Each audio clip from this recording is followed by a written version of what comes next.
ബ്രദറോ വലിയേട്ടനോ ചെറിയേട്ടനോ ആരുമില്ല. നമ്മളെല്ലാവരും ഒരു നല്ല ഭാവിക്ക് വേണ്ടി അധ്വാനിക്കുന്ന പ്രവർത്തകരാണ്. അത് BJPൻ്റെ പ്രവർത്തകരാണോ, NFPൻ്റെ ആണോ, BDJസിൻ്റെ ആണോ, 2020ൻ്റെ ആണോ.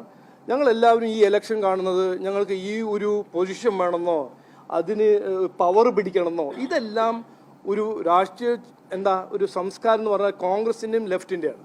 ഞങ്ങളുടെ ഒരുമിച്ച് ഞങ്ങൾ കാണുന്നത് ഈ നാടിനെ നന്നാക്കണം, ഈ നാടിൻ്റെ സാധ്യത എത്രയോ സാധ്യതയുണ്ട്, അതിനെ യാഥാർത്ഥ്യമാക്കണം, ഒരുമിച്ച് നമ്മൾ അതിനു വേണ്ടി പ്രവർത്തിക്കണം. അപ്പോൾ ആ ഒരു ഫിലോസഫിക്കൽ അതിലൊരു കൺവെർജൻസ് കാണുമ്പോൾ, ആ രാഷ്ട്രീയം വികസന രാഷ്ട്രീയത്തിൽ കൺവെർജൻസ് കാണുമ്പോൾ NDA വളരുന്നു, NDAയിൽ മറ്റു പാർട്ടികൾ വരുന്നു, ചേരുന്നു, അവരെ സ്വാഗതം ചെയ്യുന്നു. ഇതിൽ വലിയേട്ടൻ ചെറിയേട്ടനോ ഒരു പൊസിഷനോ മറ്റേ പൊസിഷനോ അങ്ങനെ നോക്കിയിട്ടല്ല ഞാനും ചെയ്യുന്നില്ല, ആരും ചെയ്യുന്നില്ല.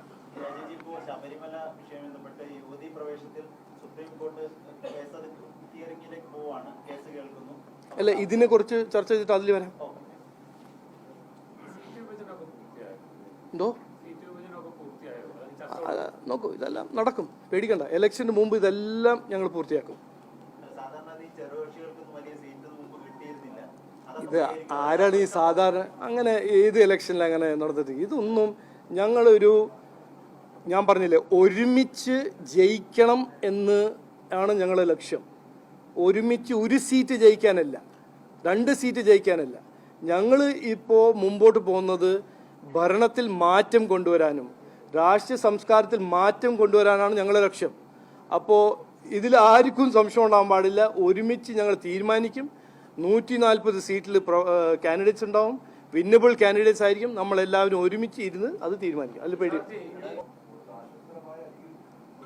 ശരി അല്ല. ഇവിടെ ഇത് എന്നോട് ഒരു 10 തവണ ചോദിച്ചതാണ്, 10 തവണ ഞാൻ ഇത് റെസ്പോണ്ട് ചെയ്തതാണ്. ഇന്ന് ഞാൻ റെസ്പോണ്ട് ചെയ്യുന്നു. ഇവിടെ ഭരിക്കുന്ന ആരാ? ഈ ജനാധിപത്യ സംവിധാനത്തിൽ വോട്ട് കൊടുത്ത് സംസ്ഥാനം ഭരിക്കുന്ന ഒരു മാൻഡേറ്റ് കിട്ടുന്ന ഗവൺമെന്റിന്റെ ഉത്തരവാദിത്വമല്ലേ ഇവിടുത്തെ വികസനം ചെയ്യാൻ? അല്ല, ഞാൻ ചോദിക്കാം. അത് നമ്മൾ മറക്കരുത്. 10 കൊല്ലം എല്ലാം ശരിയാവും എന്ന് വാഗ്ദാനം കൊടുത്ത് വോട്ട് നേടിയ പാർട്ടി ഇന്ന് സെൻട്രൽ ഗവൺമെന്റിന്റെ എതിരെ പറയുമ്പോൾ അത് ജനങ്ങളെ വിഡ്ഢിയാക്കുന്ന ഒരു രീതിയാണ്, ജനങ്ങളെ ശ്രദ്ധ തിരിക്കാൻ ഒരു തന്ത്രം. അതാണ് സത്യം. ഒന്ന്. രണ്ടാമത്തത്, ഇതിനെക്കുറിച്ച് ഞാൻ ഡിബേറ്റ് ചെയ്യാൻ തയ്യാറാണ്. ഇതിലിങ്ങനെ ഈ സൗണ്ട് ബൈറ്റ് നിങ്ങൾക്ക് കൊടുത്ത് ഓടുന്ന ഒരു രീതി ഉണ്ടല്ലോ. ഞാൻ ഇന്ന് ഒരു ചാലഞ്ച് ബഹുമാനപ്പെട്ട മുഖ്യമന്ത്രിയോട് ചാലഞ്ച് ചെയ്യാൻ തയ്യാറാണ്. കഴിഞ്ഞ 10 കൊല്ലം സെൻട്രൽ ഗവൺമെന്റ് നരേന്ദ്രമോദിജി കൊടുത്ത എന്താണ് പിന്തുണ, എന്ത് സഹായം തന്നു അന്ന് കൃത്യമായി ഞാൻ വെക്കാൻ തയ്യാറാണ്. ഈ ഓരോരോ പകുതി നുണ പറഞ്ഞ് ജനങ്ങളെ ശ്രദ്ധ തിരിക്കുന്ന രാഷ്ട്രീയത്തിന്റെ കാലങ്ങൾ കഴിഞ്ഞു. ഞാൻ മാധ്യമ സുഹൃത്തോട് എൻ്റെ ഒരു അഭ്യർത്ഥന, നിങ്ങൾ ഇവരെല്ലാം ചാലഞ്ച് ചെയ്യുന്നു, ഒരു ഡിബേറ്റിന് വരട്ടെ. ഞാൻ തയ്യാറാണ്. ഈ ബഡ്ജറ്റിൽ എന്ത് കൊടുത്തു, എന്ത് കൊടുത്തില്ല. 10 കൊല്ലം 22 ലക്ഷം കോടി ചെലവാക്കിയ സംസ്ഥാന സർക്കാരാ ഇന്ന് പറയുന്നത് ആശാ വർക്കേഴ്സിന് കൊടുക്കാൻ കാശില്ല, പിന്നെ കുടിവെള്ളം പദ്ധതിക്ക് 6000 കോടി കോൺട്രാക്ടേഴ്സ് കൊടുക്കാൻ കാശില്ല. ഇതെല്ലാം എന്തിനാണ്? നമ്മൾ ഒരു മെച്വർ നാടല്ലേ, നമ്മളെല്ലാം മനസ്സിലാക്കി പഠിച്ച് മനസ്സിലാക്കുന്ന ഒരു ജനങ്ങളല്ലേ. ഇതെല്ലാം പറയുമ്പോൾ എന്തിനാണ് നിങ്ങൾ പറയുമോ, ഒരു ഡിബേറ്റ് ചെയ്യുമോ? വേണ്ട, ഇനിയിപ്പോൾ വേണ്ട, വിടൂ. നിങ്ങൾ ആ ഡയറക്ഷന് പോകണമെങ്കിൽ എനിക്കിപ്പോൾ പറയാനൊന്നുമില്ല. ഞാൻ മുഖ്യമന്ത്രിയും അദ്ദേഹത്തിന്റെ ഇക്കണോമിക് പോളിസീസും അദ്ദേഹത്തിന്റെ ഇക്കണോമിക് മിസ്മാനേജ്മെന്റ് വെല്ലുവിളിയല്ല, അതിനെക്കുറിച്ച് ചർച്ച ചെയ്യാൻ, തർക്കവും എവിഡൻസ് ഇട്ട് ചർച്ച ചെയ്യാൻ തയ്യാറാണ്. ഒരു അരമണിക്കൂർ ബഹുമാനപ്പെട്ട മുഖ്യമന്ത്രി തരണം. നിങ്ങൾ എല്ലാവരും വിളിക്കണം, ഒരു ഡിബേറ്റ് ചെയ്യണം. ഇതല്ലേ ജനാധിപത്യ സംവിധാനത്തിൽ ചെയ്യേണ്ടത്? ഒരു ട്രാൻസ്പെറൻസി വരണ്ടേ, ജനങ്ങൾ മനസ്സിലാവണ്ടേ? 10 കൊല്ലം ജനങ്ങൾ വിശ്വസിച്ച് ഒരു മാൻഡേറ്റ് കൊടുക്കുമ്പോൾ അതിന്റെ ഉത്തരവാദിത്വം ആർക്കാണ്? സംസ്ഥാന ഗവൺമെന്റിന്റെ അല്ലേ? ഈ 10 കൊല്ലം ഒന്നും ചെയ്യാണ്ട് ഇന്ന് 60 ദിവസം ഇലക്ഷന്റെ മുമ്പ് സെൻട്രൽ ഗവൺമെന്റ് പറഞ്ഞ് നടക്കുന്ന ഇതൊരു വിഡ്ഢിത്തരമല്ലേ? ഇത് ആരെയാണ് വിഡ്ഢിയാക്കാൻ നോക്കുന്നത്? അല്ല, എയിംസ് നോക്കൂ. എയിംസിനെ കുറിച്ച് നിങ്ങളൊന്ന് പരിശോധിച്ചാൽ നിങ്ങൾക്ക് തന്നെ മനസ്സിലാവും. 2017 എയിംസ് പ്രഖ്യാപിച്ചത് മധുരയും കോഴിക്കോടിലാണ്. ഇന്നും കോഴിക്കോടിന്റെ ലാൻഡ് അക്വിസിഷൻ കംപ്ലീറ്റ് അല്ല, മധുരൈന്റെ ലാൻഡ് അക്വിസിഷൻ കഴിഞ്ഞു, അവിടെ ആശുപത്രിയും വന്നു, പേഷ്യന്റും പോകുന്നു. അത് BJP സർക്കാർ അല്ലല്ലോ. പിന്നെ ബഹുമാനപ്പെട്ട മുഖ്യമന്ത്രി എത്രയോ തവണ ഡൽഹി പോയിട്ടുണ്ടല്ലോ, എല്ലാവരും കണ്ടല്ലോ. എന്തുകൊണ്ട് ഹെൽത്ത് മിനിസ്റ്ററിനെ കണ്ടില്ല? അങ്ങനെയാണെങ്കിൽ എയിംസിന്റെ വലിയൊരു ആവശ്യമാണെങ്കിൽ എന്തുകൊണ്ട് ബഹുമാനപ്പെട്ട മുഖ്യമന്ത്രി ഹെൽത്ത് മിനിസ്റ്ററിനെ കണ്ടില്ല? ഒന്ന്. രണ്ടാമത്തേത്, അങ്ങനെ നോക്ക്, ഞാൻ പറയട്ടെ, നിങ്ങൾ ചോദിച്ചല്ലോ, എന്തുകൊണ്ട് അങ്ങനെ നാടില് ആശുപത്രി ആവശ്യമാണെന്ന് വിശ്വസിക്കുന്ന ഒരു സംസ്ഥാന ഗവൺമെന്റ് ആണെങ്കിൽ എന്തുകൊല്ലം കൊല്ലം ESI ആശുപത്രി ടീച്ചിങ് ഹോസ്പിറ്റലിന്റെ എസെൻഷ്യലിറ്റി സർട്ടിഫിക്കറ്റ് കൊടുത്തില്ല? 500 കോടിന്റെ ഇൻവെസ്റ്റ്മെന്റ് ആയിരുന്നില്ലേ സെൻട്രൽ ഗവൺമെന്റിന്? നോക്കൂ, ഞാൻ തയ്യാറാണ്, ഞാൻ ഇപ്പോഴും പറയുന്നു, എല്ലാ ബഹുമാനത്തോടും, ഞാൻ ഒന്നും നെഗറ്റീവായിട്ട് അദ്ദേഹത്തിന് ബഹുമാനത്തോട് മാത്രം ഞാൻ ഡിബേറ്റ് ചെയ്യാൻ തയ്യാറാണ്. ഈ 10 കൊല്ലം എന്തെല്ലാം പദ്ധതികൾ സെൻട്രൽ ഗവൺമെന്റ് കൊടുത്ത് ആ പദ്ധതികൾ നടപ്പിലാക്കാൻ കഴിയാത്ത ഈ സംസ്ഥാന സർക്കാരിന്റെ റെക്കോർഡ് ഞാൻ മുമ്പിൽ വെക്കാൻ തയ്യാറാണ്. വിമർശനം എന്നല്ല, ഇത് ഫാക്റ്റാണ്. എന്തോ അല്ല, ഞാനിപ്പോ ലാസ്റ്റ് നോക്കിയപ്പോ സംസ്ഥാന സർക്കാർ CPM ആണ്. അവരെല്ലാം പിന്നെ ആര്യ? കൊല്ലം ആശുപത്രി നടന്നില്ല, അത് ആര്യ ഉത്തരവാദിത്വം? എന്റെ ആണോ?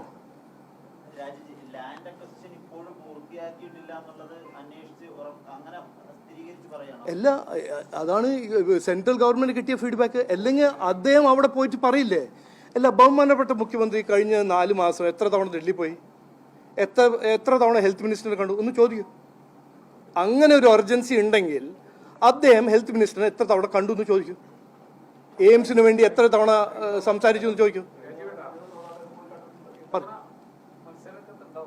ഞാണ്ടോ? അത് ഞങ്ങൾ പാർട്ടി തീരുമാനിക്കും. എൻ്റെ മനസ്സിൽ നിയമമാണ്. തിരുവനന്തപുരമാണ് എൻ്റെ ലോക്സഭ കോൺസ്റ്റിറ്റ്യുവൻസി. നിയമത്തിൽ ഞങ്ങൾ മത്സരിക്കും. ഞാൻ മത്സരിക്കും.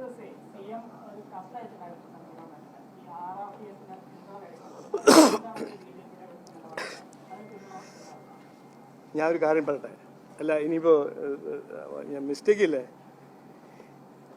സംസ്ഥാന സർക്കാരിൻ്റെ ഇക്കണോമിക് സ്ഥിതി എന്താണെന്ന് എന്നൊന്ന് മനസ്സിലാക്കണം. ഈ RRTS അല്ല, അതിവേഗ ട്രെയിൻ ആണെങ്കിലും ഇതെല്ലാം ലക്ഷക്കണക്കിൽ ഇൻവെസ്റ്റ്മെൻറ്റ് ചെയ്യേണ്ട പ്രോജക്റ്റാണ്. ഇന്ന് ഈ സർക്കാരിൻ്റെ 100 രൂപ റവന്യൂ വരുമ്പോൾ 92.5% ആ 100 രൂപയിൽ നിന്ന് പോകുന്നത് കടം, പലിശ, പെൻഷൻസ്. 7.5 രൂപയാണ് ബാക്കിയുള്ളത് ഇൻവെസ്റ്റ്മെൻറ്റിന്.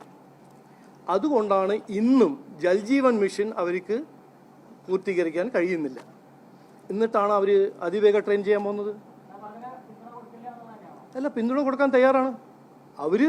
അവർക്ക് അതിൻ്റെ മാച്ചിങ് ഫണ്ട് വേണ്ടേ? ആവശ്യമില്ലല്ലോ. നമുക്ക് എത്രയോ, സംസ്ഥാന സർക്കാരിന് എത്രയോ ആവശ്യമുണ്ട്. പക്ഷെ ആവശ്യം ഒന്ന്. 2, അത് നടപ്പിലാക്കാൻ റിസോഴ്സസ് വേണ്ടേ? തമിഴ്നാട്ടിൽ BJP സർക്കാർ അല്ലല്ലോ, അവർക്ക് കിട്ടുന്നുണ്ടല്ലോ. കാരണം അവിടെ കടലാക്രമണത്തിന് അവർ എത്രയോ ഗ്രോയിൻസ് ഉണ്ടാക്കിയിട്ടുണ്ടല്ലോ. സെൻട്രൽ ഗവൺമെൻറ് പാർട്ട്ണർഷിപ്പ് ഉണ്ട്. കാരണം അവർക്ക് ആ 30% അവരുടെ കോൺട്രിബ്യൂഷൻ ചെയ്യാൻ കഴിയുന്നുണ്ട്.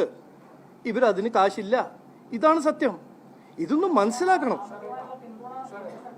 പിന്തുണ ഞാൻ പറഞ്ഞു, കേന്ദ്ര സർക്കാരിന്റെ പേരിൽ ഞാൻ പറഞ്ഞു, ഓരോരോ ആവശ്യങ്ങൾക്ക് വേണ്ടി നരേന്ദ്രമോദിന്റെ സർക്കാർ 100% പിന്തുണ തരാൻ തയ്യാറാണ്. പക്ഷെ അതിനുവേണ്ടി മാച്ചിങ് ഗ്രാൻസും ഇവിടെ കപ്പാസിറ്റി ഉണ്ടാവണം സംസ്ഥാന സർക്കാരിന്. അതുകൊണ്ട് CPM മാറിയില്ലെങ്കിൽ, CPM-നെ മാറ്റിയില്ലെങ്കിൽ, കോൺഗ്രസിനെ മാറ്റിയില്ലെങ്കിൽ, ഇവിടെ പുതിയൊരു മാറ്റം വന്നില്ലെങ്കിൽ ഇതൊന്നും ചെയ്യാൻ ഇവിടത്തെ ഇക്കോണമിക്ക് കഴിയില്ല എന്നാണ് സത്യം. ശബരിമല ഒരു ഇഷ്യൂ ജനങ്ങളുടെ മുമ്പിൽ വെക്കുമ്പോൾ ആരാണ് CPM-ന് വോട്ട് കൊടുക്കാൻ പോകുന്നത് എനിക്കൊന്ന് കാണണം. ഇല്ല, കഴിഞ്ഞിട്ടില്ല. ആരും ജയിലിൽ പോയിട്ടില്ല. അത് ഗോവിന്ദൻ മാഷ് നമ്മളെ ബഹുമാനപ്പെട്ട മുഖ്യമന്ത്രി ഒക്ടോബർ 3-ാം തീയതി പറഞ്ഞ കാര്യം ഇന്ന് റിപ്പീറ്റ് ചെയ്യുന്നു. ഇതൊരു വീഴ്ചയാണെന്ന്. ഞങ്ങൾ അങ്ങനെ കാണുന്നില്ല. ഒരു പുണ്യ അമ്പലത്തിൽ പോയി 4.5 കിലോ സ്വർണം കൊള്ള ചെയ്യുന്നത് ഞങ്ങളൊരു വീഴ്ചയായിട്ട് കാണുന്നില്ല. സാധാരണ മലയാളി അങ്ങനെ കാണുന്നില്ല.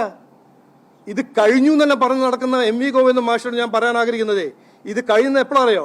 ജയിലിൽ പോകുമ്പോൾ, ദേവസ്വം മന്ത്രി ജയിലിൽ പോകുമ്പോൾ, ദേവസ്വം മന്ത്രിന്റെ ഉത്തരവാദിത്തമായിരുന്നു അതിനെ സംരക്ഷിക്കാൻ കഴിഞ്ഞില്ലെങ്കിൽ എന്തിനാ വോട്ട് തേടുന്നു? അങ്ങനെയൊന്നല്ല. ഇവരുടെ അഴിമതി ഒരു മുഖ്യ ഇഷ്യൂ ആണ്. അവരുടെ രാഷ്ട്രീയ സംസ്കാരം ഒരു മുഖ്യ ഇഷ്യൂ ആണ്. കോൺഗ്രസിന്റെ രാഷ്ട്രീയ സംസ്കാരം മുഖ്യ ഇഷ്യൂ ആണ്. നാടിന് വികസനം ഇല്ലായ്മ ഒരു മുഖ്യ ഇഷ്യൂ ആണ്. നാടിന്റെ കുട്ടികൾക്ക് തൊഴിലില്ലായ്മ ഒരു മുഖ്യ ഇഷ്യൂ ആണ്. നാടിൽ വിലക്കയറ്റം ഒരു ഇഷ്യൂ ആണ്. ഇവരുടെ ഈ പ്രചരണം ഒന്നൊരു ഇഷ്യൂ അല്ല. ഈ പ്രചരണം അവർ ചെയ്യുന്നത് എന്തിനു വേണ്ടിയിട്ടാണ്? ജനങ്ങളെ ശ്രദ്ധ തിരിക്കാൻ. ഇന്ന് രാജ്യത്തെ ഏറ്റവും കൂടുതൽ തൊഴിലില്ലായ്മ എവിടെയാണ്? നമ്മുടെ നാട്ടിലല്ല. അതല്ല ചർച്ച ചെയ്യുന്നുണ്ട് 10 കൊല്ലം കഴിഞ്ഞിട്ട്. അത് ചർച്ചയില്ല. സെൻട്രൽ ഗവൺമെന്റ് ഇത് തരുന്നില്ല, എയിംസ് തരുന്നില്ല. ഇതാണോ ഇഷ്യൂ? ഇല്ല. ഇത് നോക്കൂ, ഇതെല്ലാം പണ്ട് നടന്ന ഒരു രാഷ്ട്രീയം. ആ തന്ത്രം ഇനി നടക്കില്ല. ഞങ്ങളത് സമ്മതിക്കില്ല. ഞാൻ ഉറപ്പ് തരുന്നു. അതെ, അതിൽ എനിക്ക് സംശയമില്ല. ഞാൻ ഒക്ടോബർ 3-ാം തീയതി എൻ്റെ പ്രസ് കോൺഫറൻസ് നോക്കൂ. ഞാൻ പറഞ്ഞത് എന്താണ്? ഞാൻ അന്ന് പറഞ്ഞത്, ഒരു അമ്പലത്തിന്, ശബരിമല എന്നൊരു അമ്പലത്തിന് 4.5 കിലോ സ്വർണം കട്ട് കൊണ്ടുപോവാണെങ്കിൽ പിന്നെ എന്താ ഇവിടെ ലിമിറ്റ്? അഴിമതിൻ്റെ ലിമിറ്റ് ഇല്ല എന്നല്ല അതിൻ്റെ ഒരു മീനിങ്. എന്തും ചെയ്യാം, എന്തും ചെയ്തിട്ട് ഒരു പ്രചരണം നടത്തുക. ഇതൊരു വീഴ്ചയാണ്. പിന്നെ SIT വഴി എല്ലാവർക്കും ബെയിൽ കൊടുക്കുക. ഇതാണോ? അല്ല, ഇത് വേറെ എവിടെയെങ്കിലും ആണെങ്കിൽ എന്തായിരിക്കും? ഇത് വേറെ ഏതെങ്കിലും ഒരു പുണ്യസ്ഥലത്ത് നടക്കുന്ന ഒരു കാര്യമാണെങ്കിൽ എന്തായിരിക്കും ഇന്നത്തെ സ്ഥിതി? നിങ്ങളൊന്ന് ആലോചിക്കൂ. ഞാനൊരു ശബരിമല ഭക്തനാണ്. ഞാൻ അങ്ങനെ വലിയൊരു ഇമോഷണൽ അജിറ്റേഷൻ ചെയ്യുന്ന ആളല്ല.